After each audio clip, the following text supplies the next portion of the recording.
Bom, pessoal, chegando agora aqui do Maracanã, vamos fazer um pós-jogo, né? Temos muito o que conversar. Primeiro, e mais importante, diante das circunstâncias, como eu disse ali no título, acabou sendo heróico. Porque o quadro estava todo nos levando a uma tragédia.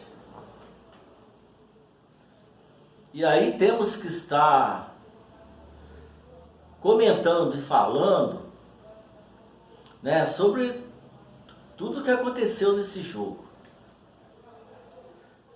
Primeiro, houve um erro, na minha opinião, na escalação inicial. Não que o Ganso tenha jogado mal, que tenha sido um desastre, mas estava óbvio que estava sem ritmo de jogo. Acabou tirando uma bola ali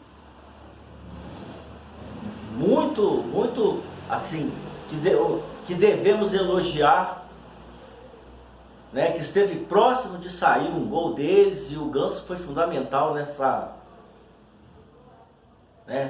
tomada de bola ali na pequena área, com um toquinho, e isso a gente tem que louvar.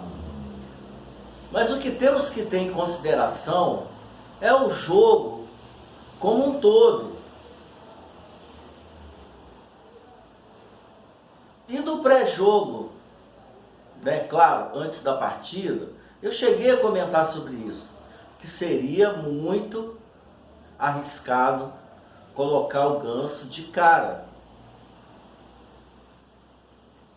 Ele teve alguma culpa nesse resultado e, como eu falei, né, teve uma atuação sujeita a críticas? Não. Mas o que esperávamos, o que tínhamos que ter como objetivo desse jogo, seria intensidade, seria movimentação, seria recomposição, seria saída de bola com mais rapidez, né? Estava óbvio que não só o Internacional, mas qualquer outro time hoje que joga contra o Fluminense, eles são preparados para impedir ou anular aquela saída de bola ali do Fluminense. E teria que ser mais rápida. E com o Ganso, sem aquele ritmo adequado de jogo, não teria essa intensidade como não teve, né? Eu defendi a escalação inicial com André e Alexander no meio campo, para dar todo esse contexto aí que eu falei, de movimentação, recomposição, saída de bola, movimentação. Coisa que só fomos ter depois que o Alexander entrou em campo, né? Enfim, o Diniz pensou, e o Diniz teve, na minha visão, aquela concepção de que esse time deu muito certo contra o Olímpia, dominamos tanto aqui no Maracanã como lá no Paraguai, e não, é o raciocínio correto. Porém, né, há de se ter em conta isso, há de se levar em conta isso, né, para conseguirmos ter aquele quarteto ofensivo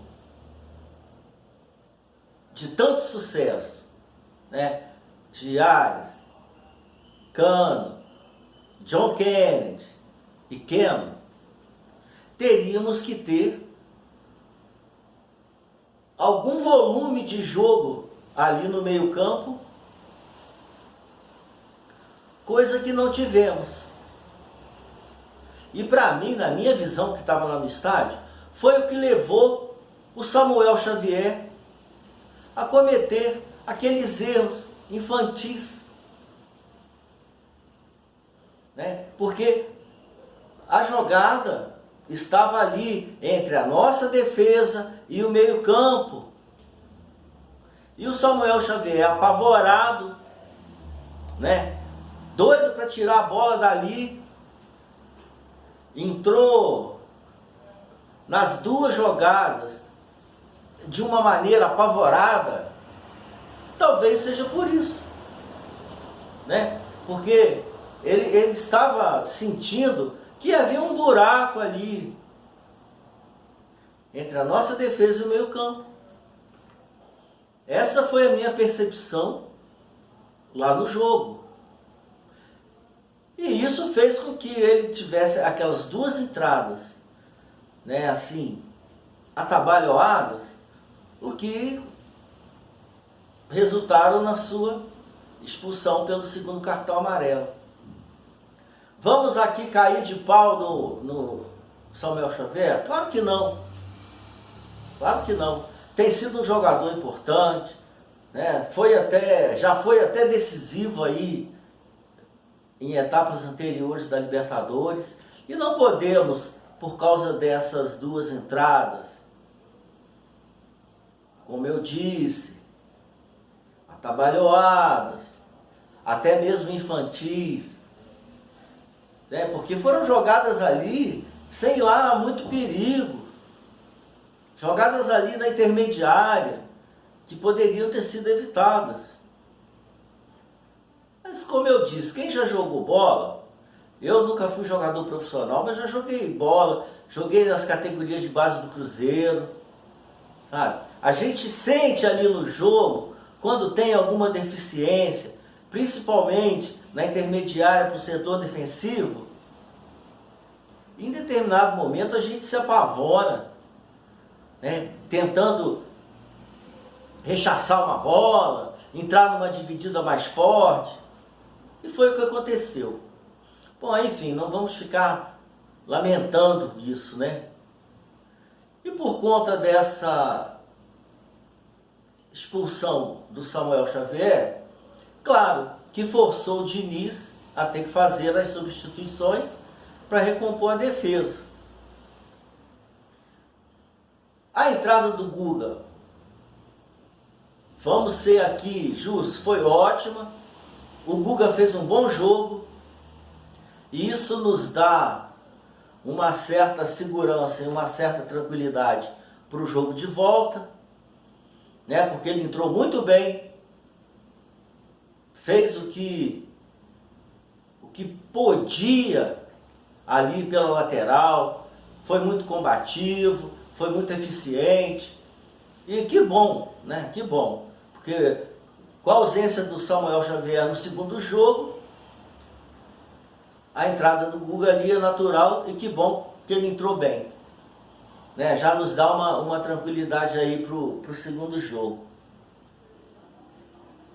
O desenho da partida estava todo favorável,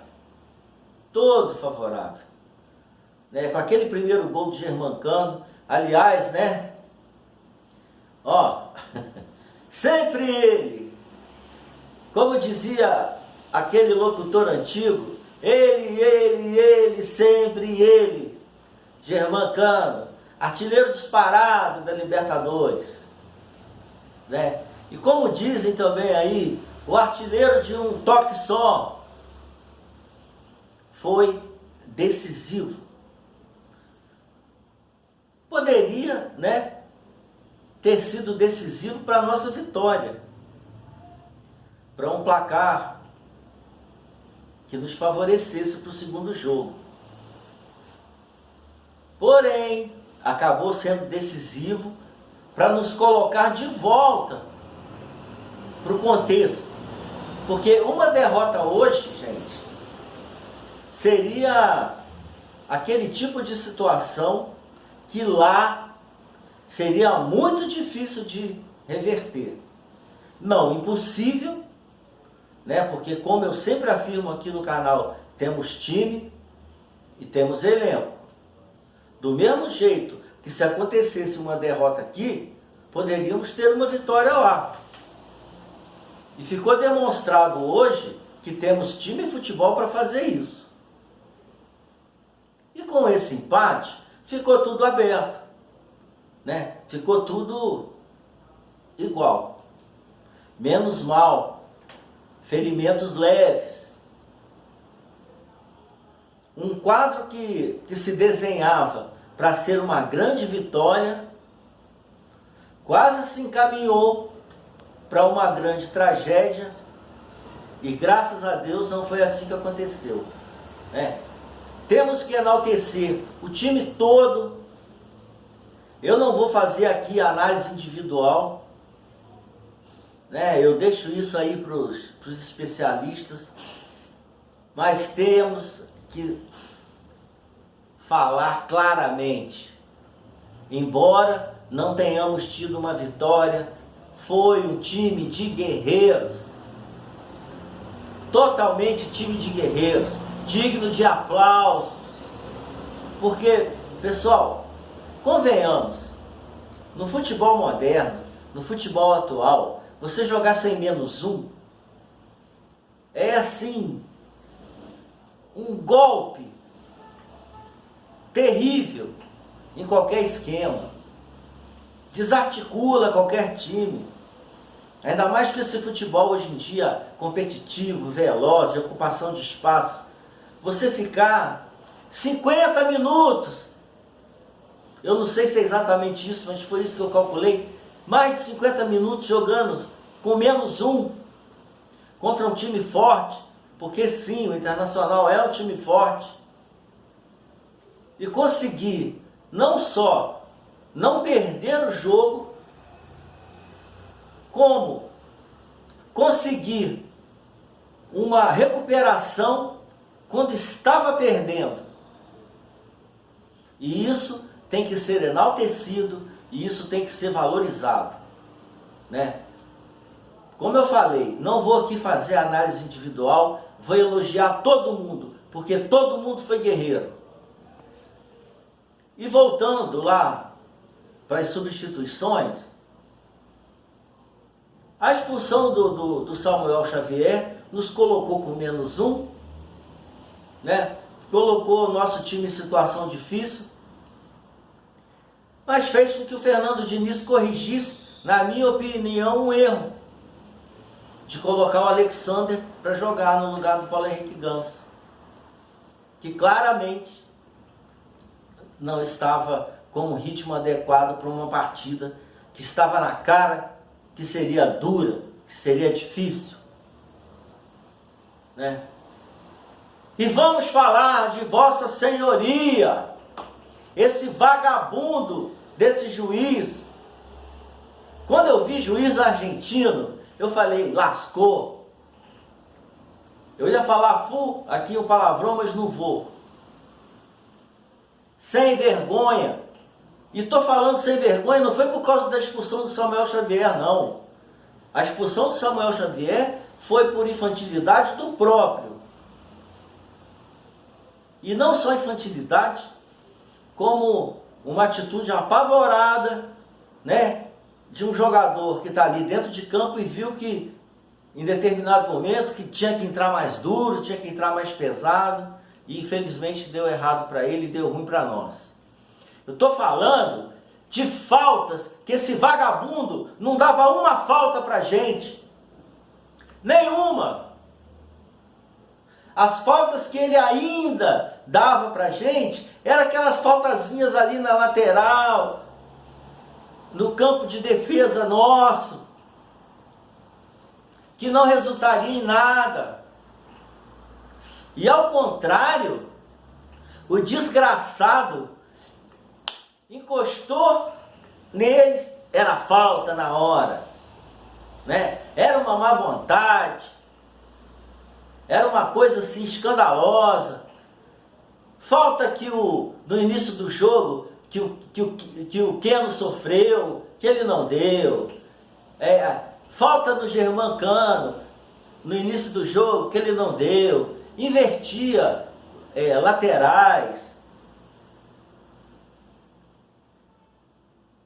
Bolas assim, que estavam claras. Aquela falta no John Kennedy, gente. Aquela falta no John Kennedy, que o cara entrou atropelando, ele pegando pelo pescoço, atropelando por baixo. Ele não deu nada. Vagabundo, mal intencionado. E mais. Nos acréscimos do primeiro tempo, ele deu 3 minutos de acréscimo. E por que chegou até 5 de acréscimos? Sendo que não houve mais nada ali, alguma paralisação, algo que justificasse que ele desse mais 2 minutos, além dos 3 que ele tinha dado. Ele queria o quê? Porque o time do Fluminense estava meio perdido, meio desarticulado, porque tinha perdido um jogador, né? Ele queria esperar o Inter conseguir empatar o jogo. Na minha visão, era isso. Ele teve 2 ou 3 oportunidades ali de encerrar o primeiro tempo, com 3 minutos e meio, 3 minutos e 50, né? Já que ele deu 3 minutos e não encerrou. Ele esperou, né? O Internacional naquele momento estava empolgado, porque estava com um jogador a mais, porque queria empatar no primeiro tempo, e ele deixou o jogo correr 5 minutos a mais, sendo que o acréscimo ele deu 3, sem vergonha. Porque, gente, juiz, ele quando ele prejudica um time, não necessariamente é porque deu um pênalti mal marcado, é porque deu um gol de impedimento, apesar que hoje em dia com a questão do VAR, mas mesmo assim o VAR erra, né? Já errou contra nós. Mas numa jogada duvidosa, que caracteriza um gol, aí ele acaba... Não, um juiz hoje, ele pode administrar um jogo da maneira que ele quer, invertendo faltas, ignorando outras, invertendo situações de laterais e escanteios, coisa que ele fez muito, né? Tiveram faltas ali na direita, no final do jogo, em cima do John Arias, que ele ignorou.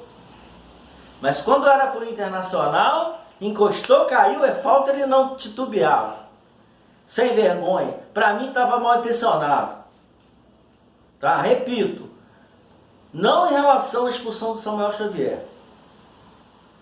Que essa daí, né, foi incontestável. Agora, as situações de jogo, as quais ele inverteu, ele ignorou, sempre quando era a nosso favor, foi um absurdo. Vagabundo. Mas enfim, né? Como eu disse já no início do vídeo ali, ferimentos leves, poderia ter sido bem pior, né? Quando eles viraram aquele jogo lá, eu senti lá na nossa torcida um grande desânimo, uma grande frustração. Porém, o time em campo fez com que retomássemos a confiança. Até mesmo, não só de empatar, como ainda virar o jogo, mesmo com 10 em campo. Então é isso. Está tudo aberto, não tem nada decidido. E não venham com essa aí, os falastrões, de achar que esse empate que eles conseguiram aqui foi muito favorável a eles, porque eles vão jogar a segunda em casa. Que nada, tá? Que nada. Temos time, temos todas as condições de ir lá dentro do Beira-Rio e ganhar deles lá e nos classificarmos para essa final. Eu acredito, eu creio nisso, né? Até porque tá tudo igual. Se fosse uma derrota, como estava sendo desenhada, eu até ficaria preocupado. Mas tudo igual, e lá, 11 contra 11, e tomara que tenha uma arbitragem mais justa. Gente, eu nunca quero, eu nunca desejo que juiz nenhum, que arbitragem nenhuma favoreça o Fluminense. Mas que não prejudique, né? Que, aliás, isso é corriqueiro, tanto de árbitros brasileiros como de árbitros estrangeiros. Eu não sei que inferno é esse. É todo jogo o Fluminense é prejudicado, seja que campeonato for. Enfim, concluindo, está tudo aberto, não tem nada perdido, não vamos abaixar a nossa cabeça, temos totais condições de chegar lá no Beira-Rio e ganhar o jogo. E digo mais, se não houvesse aquela expulsão do Samuel Xavier, eu não tenho dúvidas que ganharíamos esse jogo. E até com uma certa tranquilidade, viu? Porque com menos um, numa situação toda desfavorável, durante grande parte do jogo, juizinho com má vontade, nós ainda conseguimos um resultado, sim, heróico, de empate. O 11 contra 11, a Vera, lá no Sul, vamos ganhar e conseguir essa classificação. Eu tenho confiança, certeza a gente nunca tem em futebol, mas eu tenho total confiança que vamos lá no Sul buscar essa classificação, independente de qualquer coisa. Parabéns aos jogadores que foram guerreiros, que foram homens, que honraram a camisa do Fluminense e que mesmo quando estavam na dificuldade de uma derrota, foram buscar o empate. E para encerrar, não poderia deixar de dar os meus parabéns final para o nosso grande herói desse jogo, o nosso grande artilheiro, que nos traz alegria, que nos traz confiança, e se Deus quiser, vai decidir lá no Sul a nosso favor. Vitória Fluminense e até breve.